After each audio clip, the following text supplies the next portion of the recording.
தாராவியை பற்றி தெரிஞ்சுக்கிறதுக்கு முன்னாடி மும்பையை பற்றி கொஞ்சம் தெரிஞ்சுக்க வேண்டியது இருக்குது. ஏன் மும்பை இவ்வளோ முக்கியமான ஒரு இடமா இருக்குது? இந்திய பொருளாதாரத்தில் மும்பையுடைய பங்களிப்பு என்ன? நிலவியல் அமைப்பில் இந்தியாவுடைய முக்கியமான இடமா பார்க்கப்படக்கூடிய மும்பை கடந்த காலங்களில் சந்தித்த சவால்கள்லாம் என்ன? இப்படி நிறைய விஷயங்கள் இருக்குது. மும்பையை பற்றி முழுசாக தெரிஞ்சுக்கிட்டா மட்டும்தான் நம்மளால் தாராவியுடைய நிலைமை. இந்தியாவின் வர்த்தக தலைநகரம் மும்பை உலகில் அதிக மக்கள் தொகை கொண்ட நகரங்களில் 8வது இடத்தில் உள்ளது. 1995ஆம் ஆண்டு பெயர் மாற்றம் செய்யப்படும் வரை பாம்பே என்று அழைக்கப்பட்ட இந்த நகரம் அதற்கு முன்பு போம்பாய், போம்பே, பூன்பே, மோம்பியம் என பல பெயர்களில் அழைக்கப்பட்டது. பாம்பே என்ற பெயர் வணிகம் செய்ய வந்தபோது போர்த்துகீசியர்களால் வழங்கப்பட்டது. இதற்கு நல்ல கடற்கரை என்று பொருள். இந்த பகுதியின் தெய்வமான மும்பாதேவியின் பெயரில் வழங்கப்பட்டு பல பெயர்களாக மருவி தற்போது மும்பையாக நிலை பெற்றுள்ளது.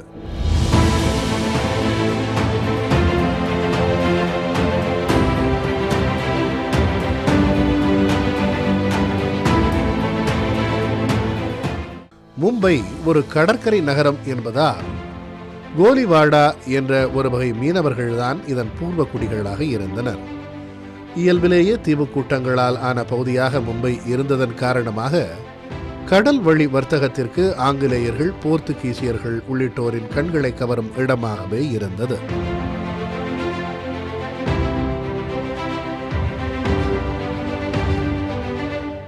நாட்டின் வர்த்தக தலைநகரான மும்பையின் பொருளாதாரத்திற்கு முக்கிய இடமாக இருப்பது தாராவி.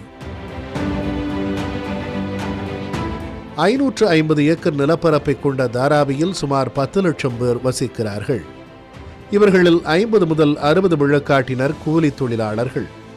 பல வகை தொழில்கள் நடக்கும் தாராவியில் சிறிய அறையில் தொழிலுடன் கூடிய வீடுகள் 15,000த்திற்கும் மேல் இருக்கின்றன.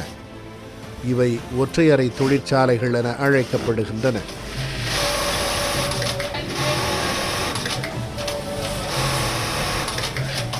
மும்பையை பொறுத்தவரையில் தாராவி தான் கடைசி பகுதி. மும்பைக்கு கடைசியாக தாராவி தான் இருந்திருக்கு. அதுக்கப்புறம் பூரா சபர்பன் தான். அதனால தாராவி ஆரம்பத்தில் பூரா தாராவி ஃபுல்லாகவே தோல் பதனிடும் தொழிற்சாலையில் தான் இருந்திருக்கு. அந்த தோல் பதனிடும் தொழிற்சாலையில் தான் மக்கள் வந்து வேலை செஞ்சுருக்கிறாங்க. தோல் பதனிடும் தொழில் வந்து கிட்டத்தட்ட எனக்கு தெரிஞ்சவரை 100 வருஷத்துக்கு முன்னாலே ஆரம்பிச்சிருக்கிறாங்க. எங்கள் மக்கள் வந்து 110 வருஷம் ஆரம்பி அதுக்கு முன்னாடியே ஆரம்பிச்சிருக்கிறாங்க. பொல்யூஷன் கண்ட்ரோல்னால தாராவியில் இந்த ரா ஸ்கின்ஸ் பதப்படுத்த முடியாமல் அது வெளியே போயிட்டு வெளியே இருந்து தான் வாங்கி பண்ணிக்கிட்டு இருக்கிறாங்க. இப்போ இங்கே வந்து தாராவில் வந்து ரீப்ராசஸிங் தான் திருப்பி பண்ணிகிட்டு இருக்கிறாங்க. கிட்டத்தட்ட எல்லாருமே ரீப்ரொடக்ஷன் பண்ணிட்டாங்க. தாராவியில் தோல் பதனிடும் தோல் பொருட்கள் தயாரிப்பது மிகவும் முக்கியமானதாக இருக்கிறது. அது ஒவ்வொரு வீட்டில் குடிசை தொழிலாக பண்ணிகிட்டு இருக்கிறாங்க.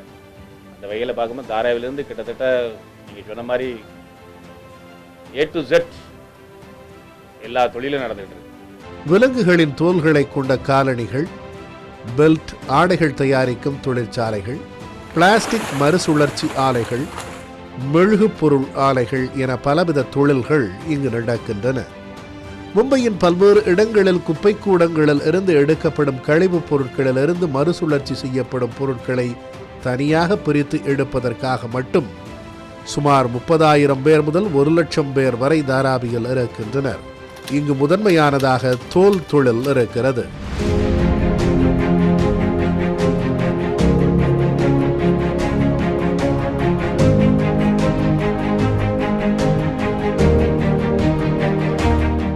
இப்ப நம்ம இருக்கக்கூடிய இடம் அப்படின்றது தோல் பதனிடும் தொழில் இருக்கக்கூடிய ஒரு தொழிற்சாலையில தான் இருக்கிறோம். ரொம்ப ஒரு சின்ன ஒரு இடத்துல, மிஞ்சி போனா ஒரு 2000 ஸ்கொயர் ஃபீட்டுக்கு உள்ள இருக்கக்கூடிய ஒரு இடத்துல தான் இந்த ஃபேக்டரி அப்படின்றது இயங்குது. இங்க இருக்கக்கூடிய வெளி மாநிலங்களிலிருந்து வரக்கூடிய ரா தோல், இதுதான் அந்த தோல். எரும மாட்டு தோல்ல இருந்து பல்வேறு வகையான தோல் வந்து முதல்ல இங்க வந்துடும். முதல்ல தாராவிலேயே தான் அப்படியே ராவா வரக்கூடிய தோலை கிளீன் பண்ணக்கூடிய ப்ராசஸிங் இங்கே தான் இருந்துச்சு. ஆனால் கொஞ்சம் வருஷத்துக்கு முன்னாடி இது கடுமையான சுற்றுச்சூழல் மாசுபாட்டை ஏற்படுத்துது அப்படின்னு சொல்லி பொல்யூஷன் கண்ட்ரோல் போர்ட் சொன்னதுனால இப்போ இந்த தூய்மைப்படுத்தப்படக்கூடிய பணிகள்லாம் இங்கே நடக்கிறது இல்லை. கான்பூர்ல இருந்தும் சென்னையிலிருந்தும் கிளீன் பண்ணப்பட்டு இந்த தோலானது தாராவிக்கு கொண்டு வரப்படுது. தோல் துறையில் இன்னும் நிறைய விஷயங்கள் இங்கே பண்ணப்படுது. இப்போ இது வந்து கலரிங் பண்ணக்கூடிய இடமா இருக்குது. நீங்கள் நம்ம ஒரு ஜாக்கெட் வாங்குறோம், இல்லை ஒரு பெல்ட் வாங்குறோம், இந்த மாதிரியான மாடல்ஸ்லாம் இருக்கும். அது எல்லாமே இங்கே தான் வந்து கிட்டத்தட்ட அந்த கலர் பூசப்படுறது இது எல்லாமே பண்ணுறாங்க. பெல்ட் ஆகட்டும், ஷூ ஆகட்டும், பர்ஸு, இப்படி எல்லாத்துக்கும் தேவையான முக்கியமான தோல் சம்பந்தமான விஷயங்கள் எல்லாமே இங்கிருந்து தான் தயாராகுது.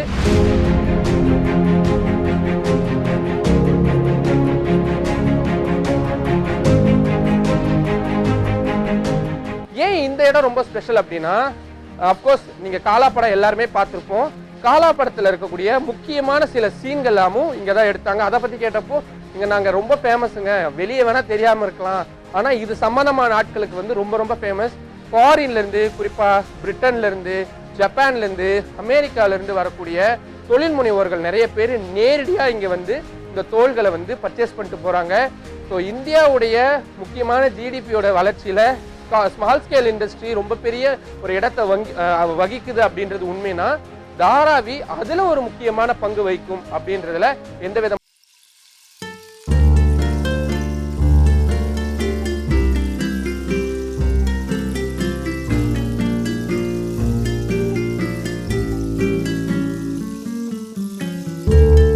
கோடிக்கணக்கில் வருவாய் ஈட்டித் தரும் தாராவி உலகின் 2வது மிகப்பெரிய குடிசை பகுதியாக இருக்கிறது.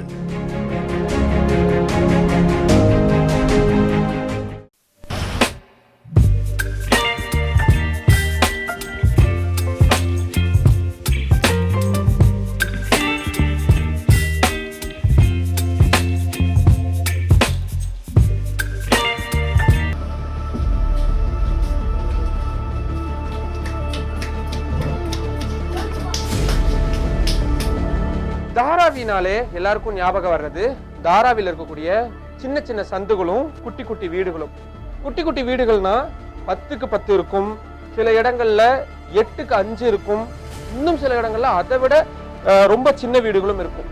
இப்போ தாராவில் இருக்கக்கூடிய லட்சுமி சால் அப்படின்ற ஒரு இடத்துல அந்த மாதிரி இருக்கக்கூடிய ஒரு வீட்டுக்கு தான் நம்ம கேட்டிருக்கிறோம். உள்ள அவங்க போறதுக்கும் பர்மிஷன் கொடுத்துருந்தாங்க. ஸோ எப்படி இருக்குன்னு முதல்ல இப்படி ரொம்ப ரொம்ப இருட்டா, இதுக்கு மேலெல்லாம் பார்த்தீங்கன்னா தெரியும், இது ஃபுல்லாவே வீடுகள் இருக்கக்கூடியது தான்.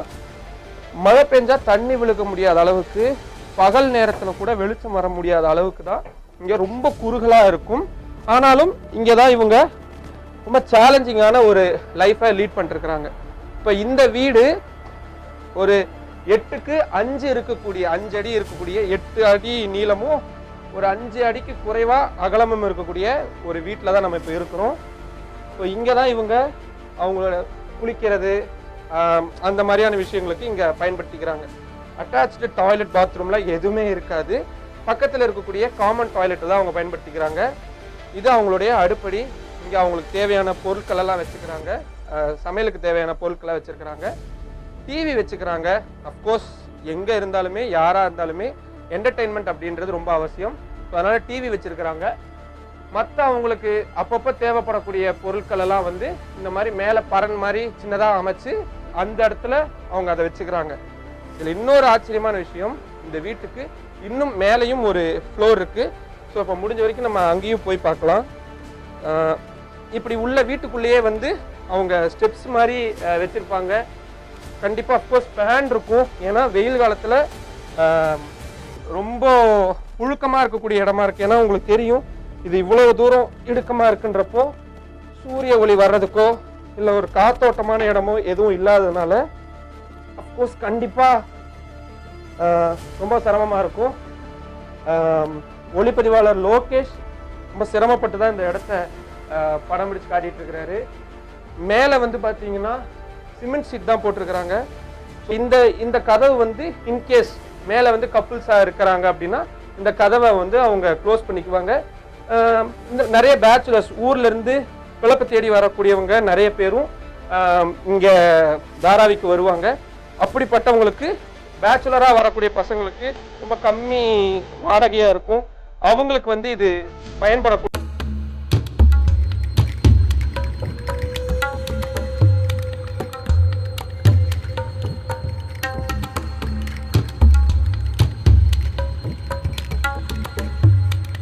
சொகுசாவே வாழ்ந்தவங்களுக்கு இந்த இந்த மாதிரியான இடத்துல வாழ்றதுக்கு கற்பனை கூட பண்ணி பார்க்காதவங்களுக்கெல்லாம் இது ரொம்ப வித்தியாசமா இருக்கும். ஆனா இங்க இருக்கக்கூடிய இந்த மக்களுக்கு இதுதான் அவங்களுடைய தாஜ்மஹால், இதுதான் அவங்களுடைய எல்லாத்துக்குமான ஒரு ஆரம்ப இடமாவும் இந்த இடங்கள் தான் இருந்திருக்கு. இந்த இடங்கள்ல இருந்து படிச்சு டாக்டராகி வெளியே போனவங்க இருக்கிறாங்க.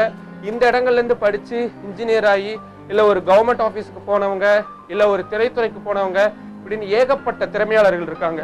ஆனாலும் இவங்களுடைய வாழ்வியல் முறையும் அவங்க படக்கூடிய கஷ்டங்கள், அவங்களுக்கு அது கஷ்டம் இல்லாம இருந்தாலும் கூட பார்க்கக்கூடிய ஆடியன்ஸுக்கு அவங்களுடைய துயரை கடத்தணும் அப்படின்ற ஒரு முயற்சி தான் இந்த பதிவு.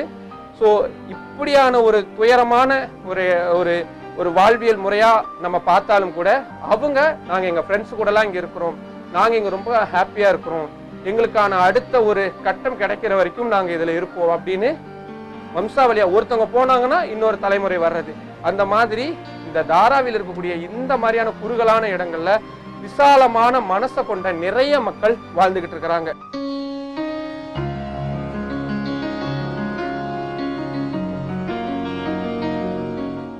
கழிவறை என்பது மிகப்பெரிய சவால் நிறைந்த விஷயம்தான். வாய்ப்பிருப்பவர்கள் சிறிய வீட்டுக்குள் கழிவறை கட்டிக் கொள்கிறார்கள். பெரும்பாலானவர்கள் பொது கழிப்பிடங்களையே பயன்படுத்திக் கொள்கிறார்கள்.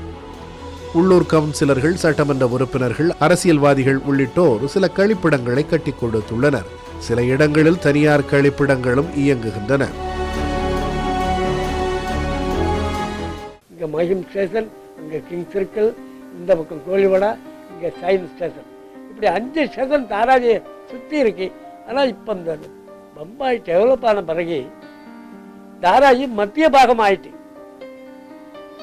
பம்பாய் சிட்டி நகராட்சி எங்கே இருக்கோ அத்தனைக்கு சேர்த்த தாராவி தான் சென்டரான இடமா இருக்கு இன்னைக்கு.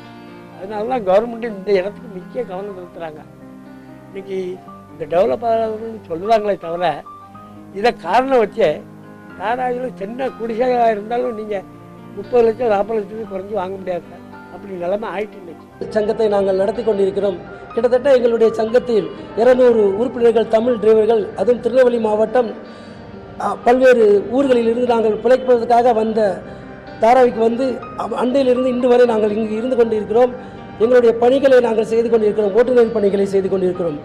இந்த 40 ஆண்டு காலத்திலே நாங்கள் குடிசையில் வாழ்ந்து கொண்டிருக்கிறோம். ஆனால் கிட்டத்தட்ட கவர்மெண்ட், மகாராஷ்டிரா கவர்மெண்ட்டும் இந்தியாவுடைய கவர்மெண்ட்டும் எங்களுக்கு ரீடெவலப்மெண்ட்ல பில்டிங் கட்டி தருகிறேன் என்று சொல்லுகிறார்கள். ஆனால் இதுவரை அது கிடைப்பதில்லை. இருந்தாலும் கூட சில பில்டர்கள், தனியார் பில்டர்கள் இங்கு தாராவி பகுதியிலே நிறைய கட்டிடங்களை கட்டி கொடுக்கிறார்கள். தனியார் பில்டர்களுடன் தாராவியை கொடுத்திருந்தால் நிச்சயமாக இதுவரை தாராவி நல்ல டெவலப் ஆகியிருக்கும். ஆனால் அது கவர்மெண்ட் செய்யாத காரணத்தினால் இப்பொழுது அதானியிடம் ஒப்படைத்திருக்கிறார்கள். அந்த அதானி அவர்கள் எங்களுக்கு நிச்சயமாக பில்டிங் கட்டி தருவார்களா என்பது எங்களுக்கு நிச்சயம் இல்லை. தாராவியில் 30க்கும் அதிகமான பள்ளிகள் உள்ளன. குறிப்பாக 1978ஆம் ஆண்டு முதல் செயல்பட்டு வரும் காமராஜர் நினைவு ஆங்கில பள்ளி மற்றும் இளநிலை கல்லூரி உள்ளிட்ட சில தமிழ் கல்வி சாலைகளும் செயல்படுகின்றன. சாதி மத இன வேற்றுமைகள் கடந்த இடமாக தாராவி இருக்கிறது. தாராவிக்கும் தமிழர்களுக்கும் நெருங்கிய பிணைப்பு உள்ளது. இன்றும் தாராவியில் 30 விழுக்காட்டிற்கும் அதிகமானோர் தமிழகத்தைச் சேர்ந்தவர்களாக இருக்கிறார்கள். இங்கு 108 ஆண்டுகளுக்கு முந்தைய பழைய கோவில் உள்ளது.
இதுக்கான பத்திரம் கூட இன்னும் இருக்கு. அதுலயும் அந்த யார் யாரெல்லாம் வந்து இந்த கோயிலை கட்டினாங்க அப்படின்றதுக்கான அனைத்து சான்றுகளுமே இருக்கு.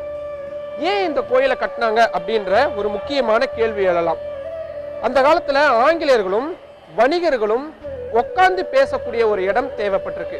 அப்போ தாராவில் இருக்கக்கூடிய இந்த இடத்துல விநாயகர் சிலையை வச்சு எல்லா சமுதாய மக்களும், அதாவது எல்லா சமுதாய மக்களும் ஒரு இடத்துல ஒன்னா கூடி தங்களுக்கு தேவையான விஷயங்களை பேசுறதுக்காகவும் தங்களுடைய பிரச்சனைகளை தெரிஞ்சுக்கிறதுக்காகவும் அமைக்கப்பட்ட ஒரு இடமா தான் இந்த விநாயகர் கோயில் அமைஞ்சிருக்கு.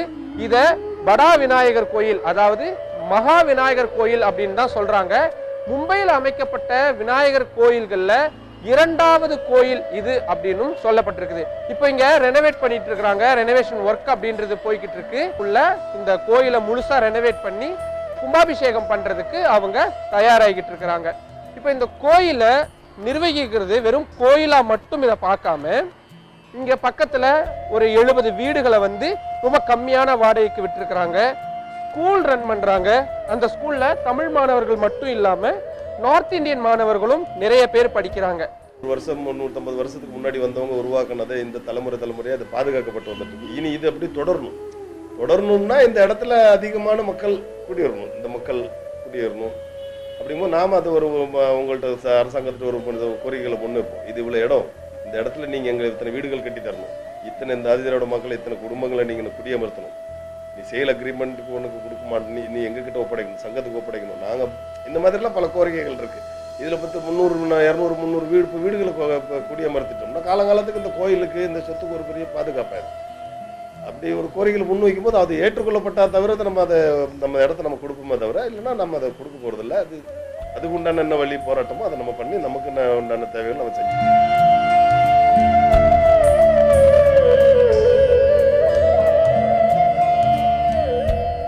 இந்த கோயில் இப்ப கட்டப்பட்டு இருக்கிறதுக்கு இந்த கல் எல்லாமே திருநெல்வேலியிலிருந்து இதுக்காக பிரத்யேகமா வர வைக்கப்பட்டிருக்குது. இதுல வேலை செய்யக்கூடிய ஆட்களும் முழுக்க முழுக்க தமிழர்களாவே தான் இருக்கிறாங்க. தமிழர்கள் பொதுவாகவே விருட்சங்களை ரொம்ப பெருசா மதிக்கக்கூடியவங்க, இயற்கையோடு ஒன்றி இருக்கக்கூடியவங்கன்றது எல்லாருக்குமே தெரியும். நான் இந்த விஷயத்தை கேள்விப்பட்டேன்னா உண்மையுமே ஷாக் ஆயிட்டேன்.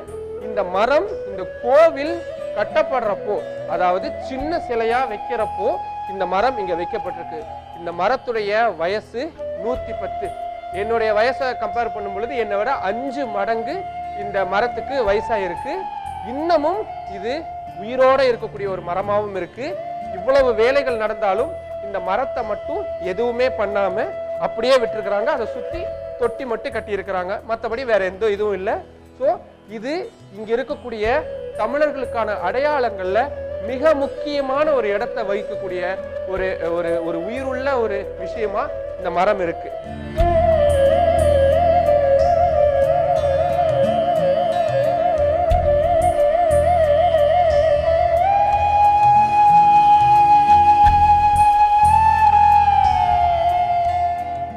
இந்த கோயிலை கூட பக்கத்தில் ஒரு இஸ்லாமியர் தான் கொடுத்தாரு.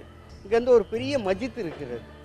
தாராவியில் பழமை வாய்ந்த ஒரு மஸ்ஜித், பழமை வாய்ந்த ஒரு கோயில் அந்த 2 தான். இந்த கோயிலில் மிக எல்லா தமிழர்களையும் சேர்ந்து இந்த கோயில் உருவாக்கப்பட்டது. காமராஜர் வந்திருக்காரு, எம்ஜிஆர் வந்திருக்காரு, கலைஞர் வந்திருக்காரு, ஸ்டாலின் இப்போ உள்ள தமிழ்நாட்டின் முதலமைச்சர் ஸ்டாலின் அவர் வந்திருக்காங்க. இப்படி இருக்க பழைய நடிகர் வீரமணி அவர் வந்திருக்காங்க. இப்படி நிறைய பேர் இந்த இடத்துல இங்கே பதிஞ்சு அவங்களுடைய கையெழுத்தெல்லாம் நாங்கள் வாங்கியிருக்கோங்க. யார் வந்தாலும் சரி. இங்கே உள்ள கவர்னர் 100வது ஆண்டு விழாவுக்கு கவர்னர் வந்திருந்தார். தாராவியை எப்படி ரீடெவலப் பண்ண போகிறாங்க? அதானி குழுமத்திட்டு இருக்கக்கூடிய திட்டம் என்ன? அரசாங்கம் இதை எப்படி கையாள போகுது? இப்படி பல கேள்விகள் இருக்குது.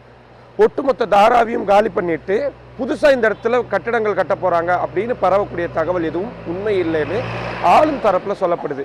அதே நேரத்தில் மக்களும் சரி எதிர்கட்சிகளும் சரி தங்களுடைய நியாயமான எதிர்ப்பு குரலையும் கவலைகளையும் தெரிவிக்கிறாங்க. இந்த மறுகட்டமைப்பு முயற்சிகள் பெரும்பாலும் தோல்வியை சந்தித்திருக்கின்றன. அமெரிக்கா, ஜெர்மனி, பிரிட்டன் உள்ளிட்ட நாடுகளின் பெரிய நிறுவனங்கள் இந்த இடத்தை மறுகட்டமைப்பு செய்ய முயன்று தோல்வியடைந்துள்ளன. இந்த முறை தாராவி மறுகட்டமைப்பு திட்டம் அதானி நிறுவனத்திடம் ஒப்படைக்கப்பட்டுள்ளது.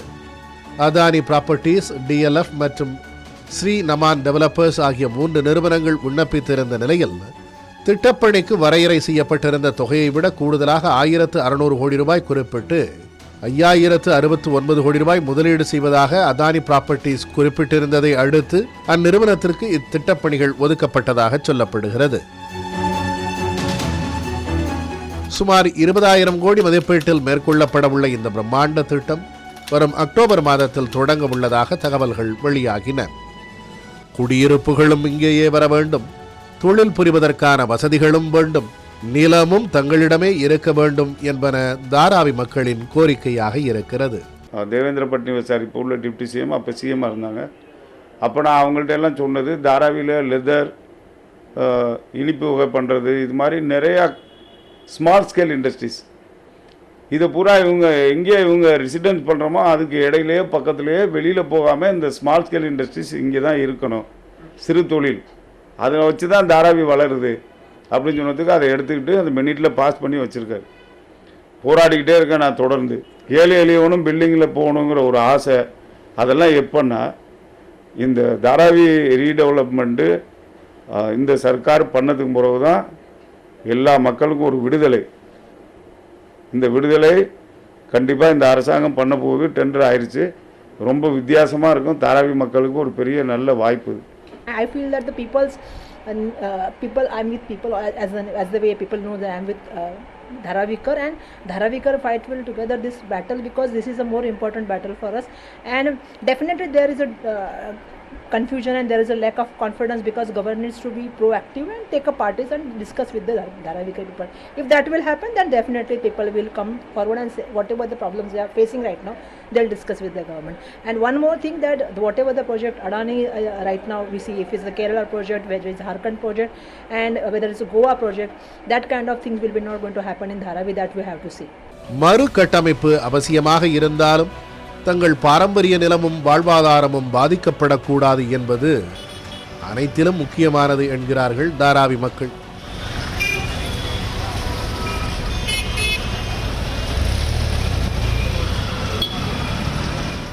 இந்நிலையில்தான் அதானி குழுமத்துக்கான பிரச்சனை தலைதூக்கி உள்ளது. பொருளாதார வீழ்ச்சியை சந்தித்து வரும் அதானி குழுமம் இதற்கு மத்தியில் தாராவி மறுசீரமைப்பு பணிகளை திட்டமிட்டபடி தொடங்குமா, இதுவரை சந்தித்தது போன்ற பிரச்சனைகளை இந்த முறையும் எதிர்கொள்ள நேரிடுமா என்ற கேள்விகளுடன் காத்திருக்கிறார்கள் தாராவி மக்கள்.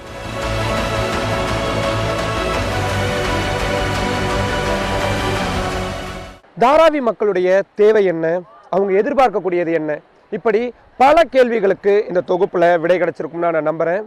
மற்றும் ஒரு நிகழ்ச்சியில் உங்களை சந்திக்கும் வரை உங்களிடமிருந்து விடைபெறுவது மாறா அன்புடன் நிரஞ்சன்.